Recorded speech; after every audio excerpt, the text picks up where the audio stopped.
The United States hit Venezuela with a large-scale strike early Saturday and said its president, Nicolas Maduro, had been captured and flown out of the country.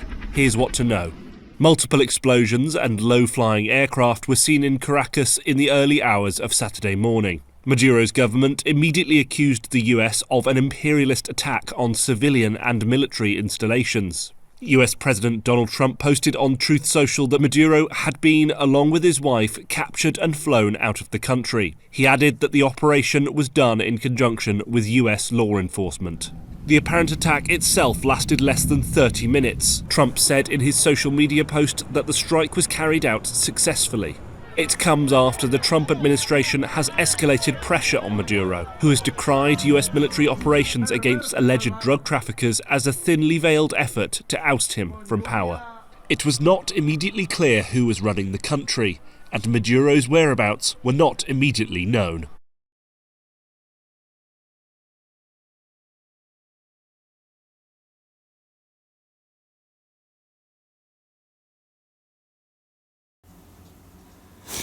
All right, hey, shalom, shalom. Hey, breaking news, breaking news. United States, or AKA Babylon, has basically invaded Venezuela, okay? And right here in front of you says this. Damn, I sort of want to make that bigger, Slocky. Here we go.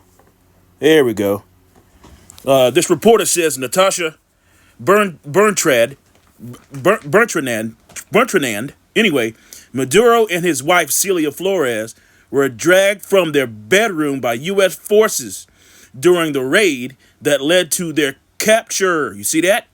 Two sources familiar with the matter said via whatever the hell that is, okay? The couple was captured in the middle of the night as they were sleeping, the sources said. So, this shit is going down now. DJ Trump, a.k.a. Nero, hey, he's even talking about, matter of fact, he said Mexico's next. Mexico is next is what he said. So first and foremost, giving all praise, honor, and glory to Yahweh, Bahasham, Yahweh Shai, Bahasham, Rakaha, Quadash. Double honors to the apostles, elders, bishops, all the brothers, the great millstone of whom I learn from each and every day.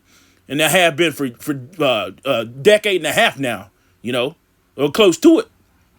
All right. Healthy shalom to the 144,000 mighty men would be judges out there. All right. So you see what this says, right? Now, the scriptures, this is prophetic. All right. Because, matter of fact, I'm going to play what old Nero has to say.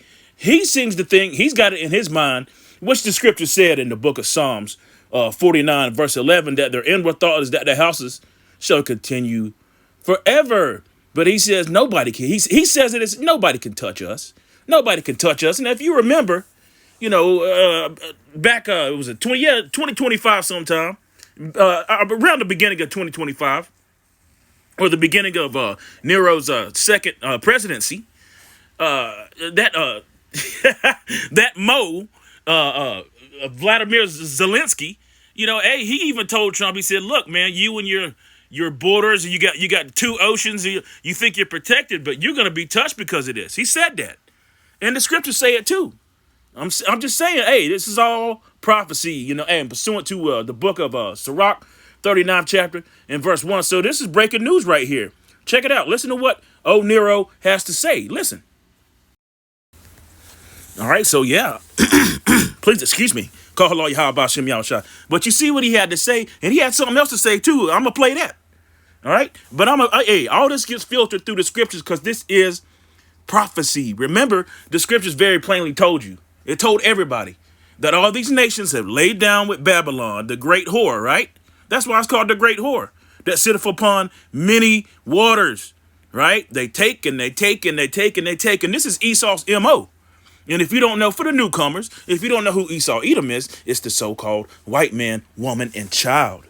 It's the book of Isaiah 47 and verse 1. Come down and sit in the dust, O virgin daughter of Babylon. Who is that? All right. That's not the old Babylon, the one who hasn't been destroyed, that's still there. All right. We're talking about the one that's prophesied that Esau Edom is going to be in rulership at the end.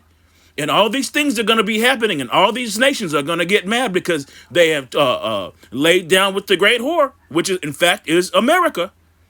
All right. O virgin daughter of Babylon, sit on the ground, there is no throne. O daughter of the Chaldeans, for thou shalt no more be called tender and delicate. Now you get ready to hear what Nero's getting ready. We can't be touched. You know, the scripture said because of their pride, their cities shall be troubled, all that. See? Take the millstone, grind meal, uncover the locks. Make bare the leg, uncover the thigh. Pass over the rivers. Now, you got to pay attention to really what's going on and who is actually in control of this whole system, which in fact is the Amalekites, them so-called Ish people over there, small hatters or whatever the hell you 1948ers, Balfour Declarationists, right? They the ones that's really in charge. So when the scripture talks about surely the least of the flock shall draw them out, that's what's happening. All these nations are being gathered into the valley of decision, okay? And it's happening right in front of your eyes. It's a very powerful and exciting time to be alive, and especially to have the gift of discernment and to understand the scriptures. See? Pass over the rivers, right? Thy nakedness shall be uncovered, yea, thy shame shall be seen. I will take vengeance, and I will not meet thee as a man. And that's talking about Yahushua coming back and making right what has been done wrong to the Israelites. Matter of fact, in specific, to the elect. Jeremiah 51 verse 7, Babylon has been a golden cup in the Lord's hand, the Lord Yahweh's hand, that made all the earth drunken. Here it is. The nations have drunken of her wine, therefore the nations are mad. Now you got to pay attention to what's going on here. All right, so let's go down here and we're going to look up the significance and the roles. I'm just going to read it, for what it says right here in this article. All right, what roles do China and Russia play in Venezuela's oil production, financing, and refining? This is huge. All right, we can jump to the precepts that's talking about Magog, Gog, the land of Salakia, Gog, and the land of Magog, which in fact is them Russians.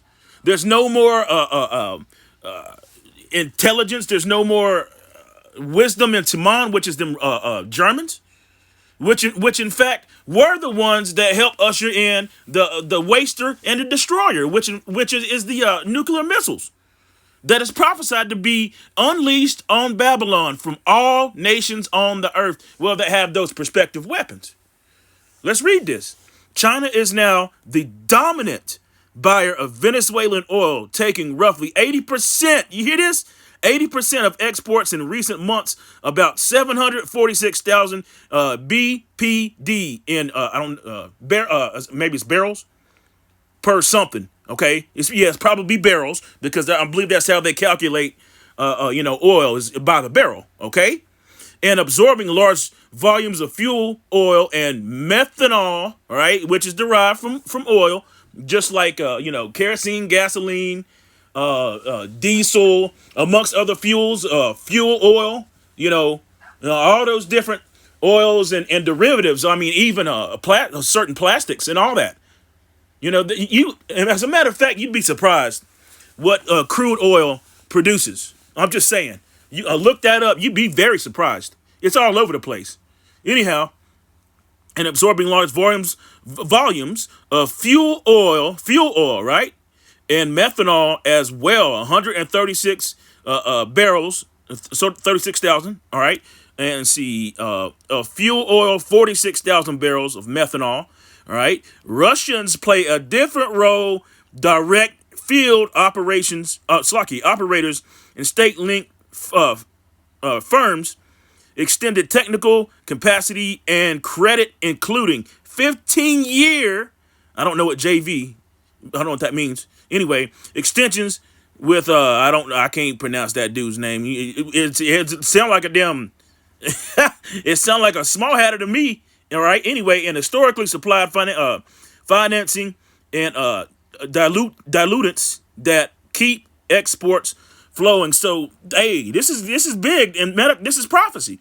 This is absolutely humongous. Now, what Babylon just did basically is shooting themselves in their own foot. Okay? Because they're greedy, they're prideful, and they think they can't be touched. Matter of fact, let's go ahead. Hey, let's get it. Let's see what he got to say. Check. The countries that negotiate with Venezuela for that illegal oil are already starting to suffer. What do you see as the future of Venezuela's oil industry? Well, I see that we're going to be very strongly involved in it. That's all. I mean, what can I say? We have the greatest oil companies in the world, the biggest, the greatest, and we're going to be very much involved in it. We can't do something like this, and we're prepared. You know, we were prepared to do a second wave. We were all set, and this was so lethal, this was so powerful that we didn't have to, but we're prepared. We're out there with an armada like nobody's ever seen before, and we're prepared, and frankly, probably thought we were going to have to do it, but we were prepared for a second wave going in. How many subscriptions are you paying for? Rocket Money helps find forgotten subscriptions and makes canceling them. Then when Donald Trump is asked about the Chinese envoys who were in Venezuela, apparently at the time this raid was conducted. Mr. President, what do you make of the fact that just hours before the airstrike, there was a Chinese delegation meeting with Nicolas Maduro, and we have yet to hear from China any sort of comment on the attacks? I know nothing about that, but I have a very good relationship with President Xi, and there's not going to be a problem. And they're going to get oil. We're going to allow people to have oil. But we can't take a chance after having done this incredible thing last night of letting somebody else take over, where we have to do it again. We can do it again, too. Nobody can stop us. There's nobody that has the capability that we have.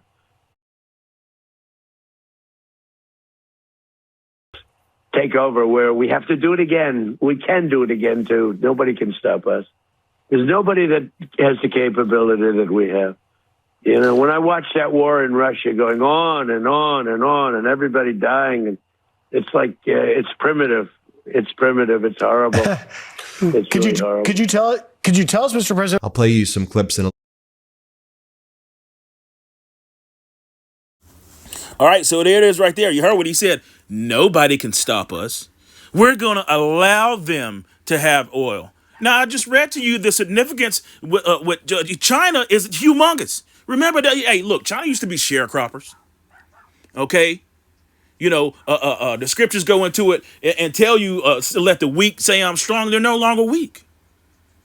America, aka Babylon, they can't handle the entire earth being against them. I just read it in the book of Jeremiah, the 51st chapter. The nations are mad; they're all pissed off. You know, hey, in 1 hour, this place is going to be destroyed. And Yahweh Hashem Yahushua is in the mind of the kings, and pursuant to the book of Proverbs, 21st chapter. He's making them make these moves to their own destruction. Okay. So this is a prophecy, news watch, whatever you want to call it. I don't know what I'm going to entitle it, but I'm going to close it out right here. First Thessalonians, this is breaking news right here. We got to watch. The scripture said, I set watchmen, you know, to tell you. First Thessalonians 5 verse 2. For yourselves know perfectly that the day of the Lord so cometh as a thief in the night, for when they shall say peace and safety. Now, under the guise of, you know, well, really what it is regime change and oil theft. That's what it is. Energy theft. That's Esau's MO. All right. But under the guise of peace and safety, under the guise of what they're trying to say is we're stopping the drugs, but just so conveniently, at the same time, we're going to gather up the world's largest reserve of natural resources, oil. And Esau's always done this. That's what he does. Okay? Because of their pride, the city shall be troubled, all that. Let's go. Let's get it. All right? For when they shall say peace and safety, then sudden destruction cometh upon them, as travail as a woman with child, and they shall not escape. You hear that? It said they shall not escape. There's no way around this. You can't get around it. You see? Verse 4 reads, but ye brethren are not in darkness, that day should not overtake you as a thief. Again, that's why all these are warnings. They're really to the elect. You know, everybody else can kick rocks. It doesn't really matter. Not on this side, it doesn't matter because you're going to be missing food anyway. Okay? And we're not to, spread our, give our pearls amongst swine. That's why we don't get with that debate demon and screw all that. There's no need for it. Scripture said, talk not much with a fool. Anyway, I was just thinking about a lesson I just watched from the Elder Karat Nazar from Baltimore, going into with that dude Marquette. He's intelligent. Yeah, the dude's intelligent, but he's a damn fool, man. That's why I said that. That's why I spoke that scripture up. Talk not much with a fool, man. He's a damn fool. Okay? Anyhow, hopefully this was edifying. And pay attention, because this is breaking news. All praise to Yahweh, Bahasham, Yahweh Shai, Shalom. Things are moving. Pay attention.